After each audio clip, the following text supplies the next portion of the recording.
It's fair to say that European Cup winning managers within these shores have not always felt the need to be demonstrative on the touchline. Liverpool's Bob Paisley, who won the trophy 3 times in 5 years, sat in the main stand for much of a game and would head down the interior staircase at Anfield to suggest a substitution. Yet in keeping with his collectivist culture, if there was a shift in the pattern of the game before the player got on, assistant Joe Fagan would leave things exactly as they were. "I'm not letting you go on and be associated with this s. Go and sit down," Fagan told defender Tommy Smith after Paisley had indicated he should be sent into one particularly torrid game at Queen's Park Rangers in 1975. Tuesday night's events at the Etihad Stadium revealed that kind of touchline management is ancient history, dead and gone. Pep Guardiola's dismissal to the stands after halftime against Jurgen Klopp's Liverpool left a vast emptiness at the heart of Manchester City, amplifying, through the 47-year-old's absence, what his extraordinary, if sometimes unfathomable, touchline presence brings to the modern football stage. Guardiola's departure was, to cite a description on these pages on Wednesday, the removal of an orchestral conductor, akin to the Premier League champions-elect being reduced to 10 men. An intricate little second-half drama subsequently played out up in the leather seats where Guardiola, marooned next to his great confidant Manel Estiarte and forbidden under Article 69 of UEFA's disciplinary rules to communicate directly or indirectly with his players or technical staff, seemed to shout back to a member of City staff, at the entrance to the stand. Whatever that individual communicated down to Dome Neck Torrent, the manager's assistant, had the most minimal impact imaginable. As City crumbled and Liverpool cruised to the semi-finals. It takes a brave and foolish individual to attempt to imitate those whirling eddies of Guardiola touchline creative energy. Pep watchers say scratching the head means he's worried about something, rubbing the face means he can't find the right word, and animated pointing could mean almost anything. Yet Torrent's ventures into the technical area were little more than a trickle in that second half, while Mikel Arteta, the most recognizable member of the coaching team, was rooted desperately to his seat. A rabbit in the headlamps. No one seemed remotely capable of occupying the vast, Pep-sized hole. Liverpool would have been no less marooned, in the same circumstances. Klopp is another supreme example of the new managerial choreography in which every move is monitored and hyper-analyzed. There's a reason why Raphael Honigstein's excellent new biography of him is called Bring the Noise. On this night, though, the German revealed an appreciation of light and shade.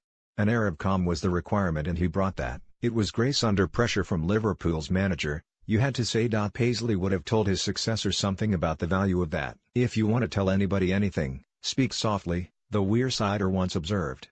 "You'll find they're trying to listen to you." Yet even as he said it, the cult of the alpha male manager was beginning to take hold. We were already well beyond the dawn of a new managerial age when Paisley retired at 64, in 1983. Brian Clough was at the vanguard, it's almost needless to say. It was he who saw to it that managerial arguments started becoming part of football entertainment. Clough metaphorically thumped Don Revie in a Yorkshire TV studio, after his Leeds United predecessor ill-advisedly agreed to be interviewed alongside him, in what became a piece of classic television, in 1974. But though Clough brought noise and braggadocio, those who played for him insist he did not attempt to bring theatre to the touchline and dugout, in the way that Guardiola does now. In the heat of battle, his green sweatshirt was about as bright as it got. He'd need to be pretty airy to be out of his seat, Clough's Nottingham Forest European Cup winning midfielder Ian Boyer tells Sportsmill. There was one occasion when Kenny Burns had played a square pass he thought was dangerous, which prompted Brian to leave the dugout and dictate a letter to his secretary, fining Kenny, which Brian handed to him at halftime. But he was quite controlled in the dugout. "I remember sitting with him in there once when I was injured and him saying, 'Hang on, I need to think about this.' He was always trying to work out how to make it better on the pitch. Surprising though it might sound, for him that meant stopping to think. At halftime he'd say, 'Compose yourselves and listen for a minute.' He actually thought the halftime interval was too long. Clough famously didn't enter the playing area to motivate his players before extra time in the 1991 FA Cup final against Tottenham Hotspur, which they lost, though perhaps that was his counterintuitive way of contributing to the theatre. He certainly did look to damage opposition managers' capacity to operate in what, from 1991, became known as technical areas.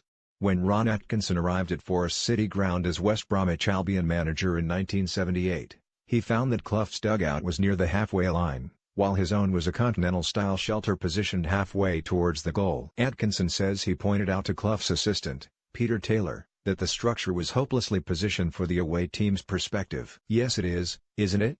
Taylor replied flatly. Malcolm Allison, with fedora and cigar, at Crystal Palace in the 1970s, was another of the new breed. He, like Clough, did studio punditry. Tommy Docherty and Terry Venables were both personalities, too, though none of that quartet was really a touchline type.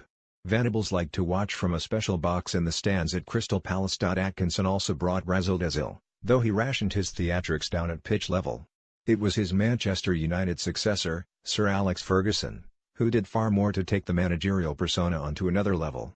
Ferguson turned scrutinizing a watch face into an art form, of course. And then there were the feuds like no other, with those whom he considered a threat. Fueled and lapped up by saturation TV coverage, it was Ferguson's pitched battles with Arsene Wenger, and later Rafael Benitez, which turned the focus away from the field. During a game, you generally only saw Ferguson up on his feet when there was trouble afoot. And you certainly took a risk by standing in his way in those moments. Ferguson's assistant Mike Phelan blocked his path from dugout to touchline as United trailed Real Madrid in the last 20 minutes of the Scots' last Champions League match at the club's helm, in March 2013. Phelan was barreled out of the way as Ferguson, desperate to sample European success one more time, bolted towards the playing area. Ryan Giggs tells a story of the lengths teammates always went to pretend they could not hear what Ferguson was bellowing at them. This entailed standing 20 yards away from the touchline whenever possible. He wasn't the only indifferent player. Former Premier League title winner Chris Sutton admits he wasn't the remotest bit interested when the demonstrative Martin O'Neill was in full flow on the Celtic touchline, where the forward played for 6 years. No. Says Sutton, one of Sportsmail's analysts, to the question of whether he took O'Neill's instructions on board. That may have been wrong, but there's also something wrong if you need a manager jumping up and down in the technical area to motivate you. Kenny Dalglish, Sutton's manager when Blackburn Rovers won the title, said very little. The 45-year-old said. One senior Manchester City player has indicated that Guardiola and his gestures from the side of the pitch are unfathomable. I can't hear him and I can't understand them, he said a few months back. That might explain why the Catalan so often needs to usher players to the touchline and issue them with instructions. John Stones has often been the messenger. But the practical, footballing benefits of making a noise are just a component part of what the 21st century actor-manager brings. Premier League clubs pay the biggest salaries for the world's best managers, who are expected to occupy front and center stage, exuding authority, power and panache in a world where convincing supporters is almost as much a requirement as motivating players. Guardiola's dress sense has become virtually a City dress code. Not only does he arrive wearing his favorite D2 suits and casual wear, but other City executives wear the same brand at matches, too. Guardiola is a stickler for such uniformity. And while Sam Allardyce might suggest that English managers are less appreciated than the Continentals, if only my name was Allardyce, as he once said, you only have to see him at close quarters on match days, with those immaculate tailored suits and shoes so polished you can see your face in them, to see that he is making a statement, too. When Allardyce arrived at West Ham, he said that he'd start watching from the stands, as he had at Bolton, when he'd got the team right. Yet he never gravitated from the dugout. The world had moved on from the days of him fiddling with earpieces at the Reebok. All this football world's a stage now. We had Andre Villas-Boas's apparent certainty that he could analyze his players better while down on his haunches. We have Rafa Benitez's mysterious hand signals. And, perhaps the ultimate act of football artifice, we have Jose Mourinho's acts of cool insouciance. The role of the manager continues to change with the evolution of the modern game. League Managers Association Chief Executive Richard Bevan tells Sportsmail. Leading, coaching, talent acquisition and development, public relations and man management, they're all still as important, but the modern manager is faced with different challenges. In his study of the current Manchester City manager's methods, Pep Guardiola, The Evolution, the writer Marty Pernar now says the histrionics are about more than image. Pep plays the match from the touchline, Pernar now writes. He still feels like a player and takes part in every move. That's why he moves constantly, waving his arms about and shouting. Just like he did when he was a player. But it's all a world away from the days of Paisley. A little over 40 years ago, Graham Souness arrived at Anfield from Middlesbrough and asked how he should approach playing for the team. Paisley did not feel the need to dignify this with a reply. Fagan was deputed to have a quiet word a few days later. Son, he said, you play in midfield. And we've paid all that money for you. So don't ask us how to play.